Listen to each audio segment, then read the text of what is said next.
the Olympus M1 Mark II. Hello. Well, the time has come to talk about the Olympus M1 Mark II. Currently I use Sony, Lumix and Blackmagic, so I can give a clear and comparative opinion. This is an already old camera, from 2017, but it has been updated by firmware. You get between $500 and $600. And it is a camera that surpasses many current ones on the market.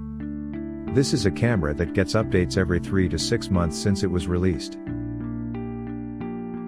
Olympus does not let its cameras die, like Lumix does, or Sony that makes its old models obsolete. It has a micro four thirds sensor, but not any sensor. It has advantages: ISO, autofocus and stabilization. Before talking about the 3 strengths of this camera, let's keep in mind that we are talking about benefit and price, pitting them against their price competitors around $600 or $1,000. Having ISO and autofocus advantages over the Lumix G7 or G85. And advantages over the Sony Alpha, such as LAZ-VE10, or cameras like the A6000 to the 6400, where it surpasses them in stabilization. Several Sony Alphas do not have internal stabilization and those that do are regular, so you need a gimbal or tripod. It also surpasses these Sony and Los Lumix in image size, since these are only Ultra HD with only 100 megabits, and they do not have CK4 with a 235 megabit rate like this Olympus. The Sony Alpha only surpasses it in having a slightly better ISO. First of all, let's talk about the general characteristics first. 1. It has dual SD card slot. Useful for separating photos from video. 2. Microphone input, and headphone or headset output, which allows us to check the audio. 3. Folding screen to be able to record ourselves, or for comfort when recording or taking pictures. 4. Records in C4K. 4300 by 3800, with a rate of 230 megabits. 5. Long-lasting batteries. They are generic and cheap.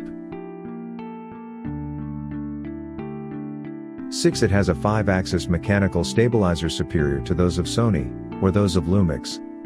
The Car 7. The focus is very reliable, much better than any Lumix, not as fast as Sony, but very accurate. One can trust this one.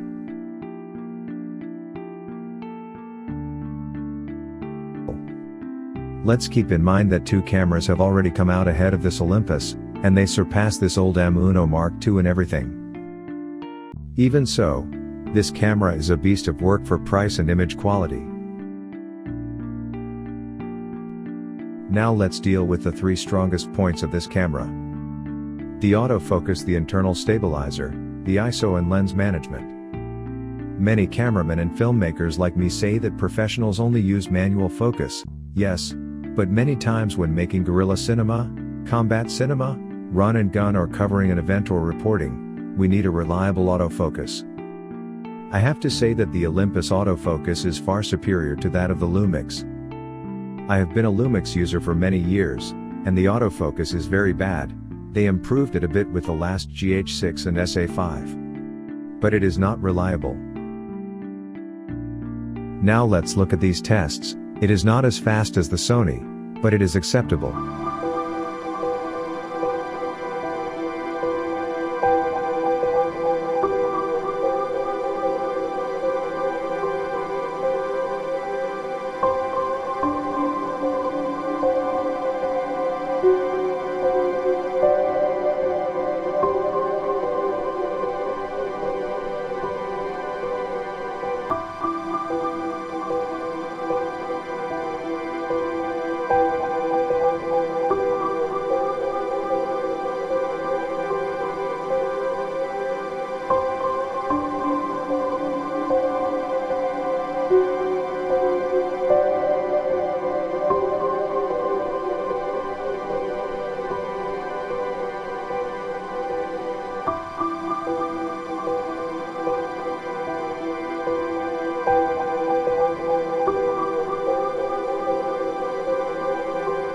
The stabilizer.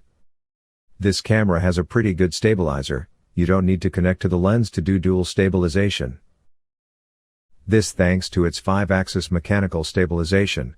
This means that you do not need a gimbal or tripod.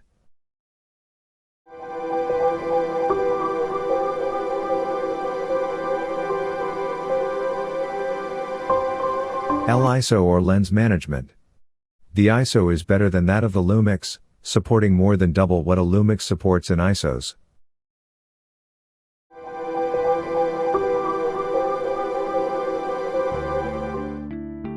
It better manages wide-angle lenses, whether automatic or manual.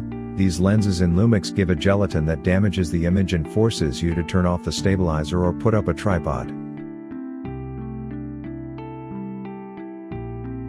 Finally, the color. Despite being only 8 bits, the color is great.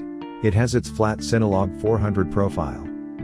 And the 235 megabits help to make a better color correction for its volume of information. The Olympus successor is the M1 Mark III. It is much more powerful in everything, in ISO, autofocus and other aspects. It also has RAW output. It is second-hand for $1,000, and the new OM version has just come out. This has been all. Thanks for joining us.